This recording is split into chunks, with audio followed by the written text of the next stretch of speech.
Alaikum. Today we will discuss some important MCQs related to everyday science. These types of MCQs can be asked in various competitive exams, for example NCSS, PMS or any other selection exams. So let us start. So first is remote sensing is used to gather information by। Remote sensing एक technique है, इसको use करते हैं information लेने के लिए या क्या कहते हैं इंफॉर्मेशन को गैदर करने के लिए। तो रिमोट सेंसिंग में ये होता है कि कुछ रेडिएशन का सोर्स होता है, रेडिएशन के सोर्स से रेडिएशन फॉल करवाई जाती हैं ऑब्जेक्ट पे, और ऑब्जेक्ट से जब ये रेडिएशन रिफ्लेक्ट होती हैं तो जो सेंसर हैं ये सेंसर इन रेडिएशन को रिसीव करते हैं।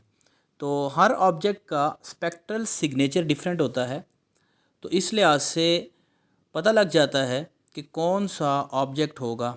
आया ये ग्रीन फील्ड्स हैं, ये लेंटर है, ये बैरन लैंड है, ये वाटर बॉडी है।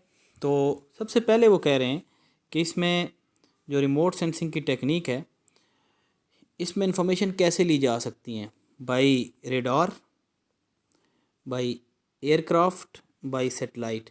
ये जो तीनों सोर्सेज हैं इन तीनों में रिमोट सेंसिंग के प्रिंसिपल ही यूज़ होते हैं। सो एयरक्राफ्ट, सैटेलाइट्स वगैरह इनमें मुख्तलिफ़ किस्म के जो सेंसर हैं वो यूज़ होते हैं। सो यहाँ पे जो करेक्ट ऑप्शन है इस केस में वो क्या है, ऑल ऑफ दीज।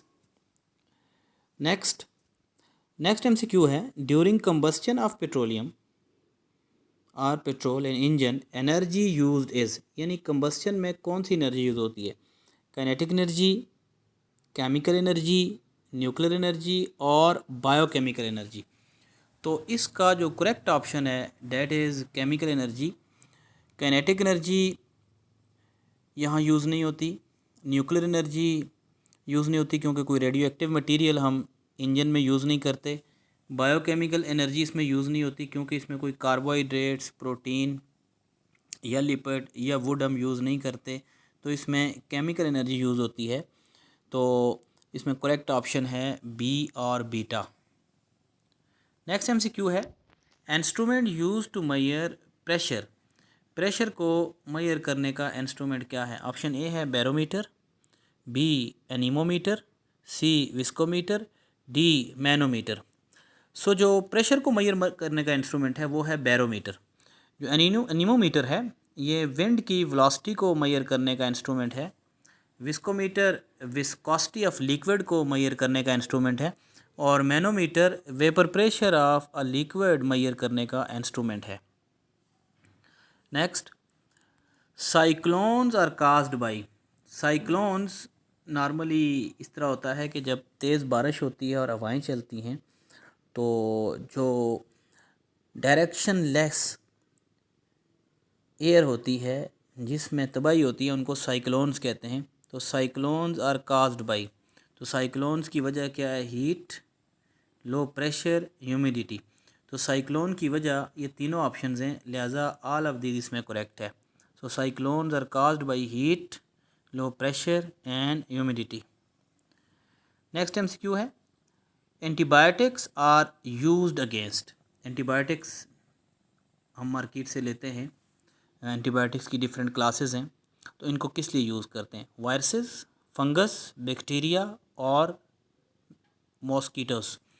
तो एंटीबायोटिक्स जो होती हैं वो बैक्टीरिया के अगेंस्ट यूज़ की जाती हैं, क्योंकि जो एंटीबायोटिक्स हैं वो डिफरेंट स्ट्रेन्स ऑफ बैक्टीरिया से ऑब्टेन करते हैं, और एंटीबायोटिक्स यूज़ होती हैं इन्फेक्शंस के लिए। तो बॉडी में जितनी भी इन्फेक्शंस होती हैं उनको कंट्रोल करने के लिए जो ड्रग की क्लास यूज़ होती है that is antibiotic. Next MCQ है, radio active broadcasted by, radio broadcasting are reflected back by. तो इसकी पहली ऑप्शन है ट्रोपोस्फियर, दूसरी है स्ट्रेटोस्फियर, तीसरी है आयनोस्फियर, और चौथी जो डी ऑप्शन है डेट इज़ ओजोनोस्फियर।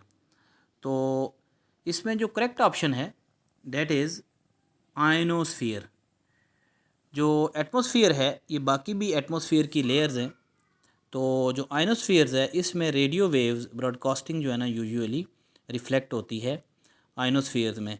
तो ट्रोपोस्फियर जो है वो फर्स्ट लेयर है, स्ट्रेटोस्फियर सेकंड लेयर है, ओजोनोस्फियर और स्ट्रेटोस्फियर एक ही लेयर्स के दो नाम हैं।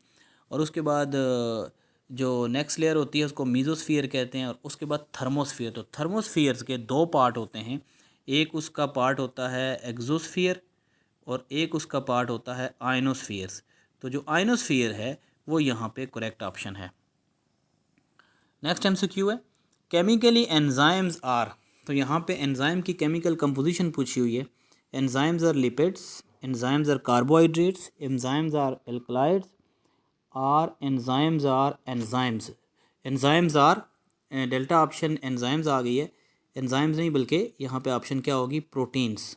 Enzymes are proteins. So chemically जो एंजाइम्स होते हैं they are protein in nature. So यहाँ पे जो डेल्टा ऑप्शन है, डेल्टा ऑप्शन की जगह आप प्रोटीन कंसीडर कर लेंगे। So chemically enzymes are proteins. Lipids नहीं होते, कार्बोहाइड्रेट्स नहीं होते, अल्कलाइड्स नहीं होते। So enzymes are protein in nature. Next MCQ है during day time the sky looks blue because of. Sky का कलर ब्लू होता है न्यूटन रिंग की वजह से। Option B Newman scattering, option C Rayleigh scattering, option D reflection of light by ocean. So इसका जो correct option है वो है रेले स्कैटरिंग। रेले स्कैटरिंग ये होती है कि जो लाइट की वेव्स होती हैं वो एरोसोल से या जो पार्टिकल्स एयर के अंदर होते हैं उनसे रिफ्लेक्ट होती हैं, and this phenomena is called Rayleigh scattering. और रेले स्कैटरिंग की वजह से जो स्काई का ब्लू कलर होता है वो हमें विजिबल होता है। नेक्स्ट ऑप्शन है फार्मूला ऑफ वाशिंग सोडा और सोडा ऐश। सो सोडा ऐश और वाशिंग सोडा का क्या फार्मूला है? NaHCO3, Na2CO3, NaOH, Na2CO3, 10H2O। सो ये जो Na2CO3 है ये फार्मूला है किसका? वाशिंग सोडा और सोडा ऐश का। नेक्स्ट एमसीक्यू है microorganism which cause diseases are. जो माइक्रोऑर्गेनिज्म डिजीजेस काज करते हैं, बीमारियां काज करते हैं, they are called pathogens, methanogens, bacteria, viruses. तो इसमें यहाँ पे जो मेथेनोजेंस, बैक्टीरिया और वायरसेस हैं ये तीनों माइक्रो ऑर्गेनिजम्स हैं। लेकिन यहाँ पे जनरल बात पूछी हुई है कि कौन से माइक्रो ऑर्गेनिज्म डिजीजेस काज करते हैं। सो जो माइक्रो ऑर्गेनिज्म डिजीजेस काज करते हैं दे आर कॉल्ड पैथोजेंस। तो यहाँ पे जो ऑप्शन ए है that is the correct option. Next MCQ है how many calories are needed by human to maintain is wait.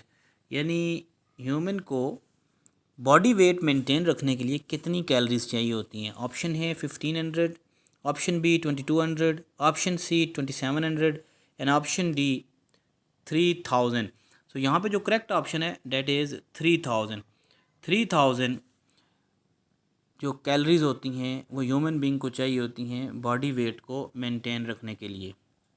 So I hope you have understand. Thank you very much.